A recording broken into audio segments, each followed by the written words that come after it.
তৃণমূল কংগ্রেস প্রথম থেকেই একটাই ওদের উদ্দেশ্য, যে কোনো মূল্যে একটা বিতর্ক তৈরি করে নির্বাচন কমিশনের উপরে চাপ সৃষ্টি করা। প্রথমে ডুপ্লিকেট ভোটার কার্ড, আর এখন বলছে আধার লিঙ্ক যাতে না করা হয় তার জন্য চেষ্টা করছে। তার কারণ কি? এই যে জাল আধার কার্ড কারা সাপ্লাই করেছে? তৃণমূল করেছে, বারাসত মধ্যমগ্রাম থেকে। এবার আসল তথ্যটা সামনে চলে আসবে, ঝুলি থেকে বিড়াল বেরিয়ে পড়বে।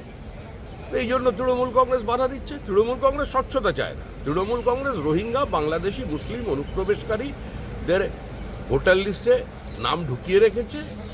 প্রত্যেক বুথে কিছু করে ভুয়ো নাম ঢোকানো আছে, সেগুলো যাতে বাদ না যায় তার জন্য আতঙ্কের থেকে তৃণমূল কংগ্রেস এগুলো করছে।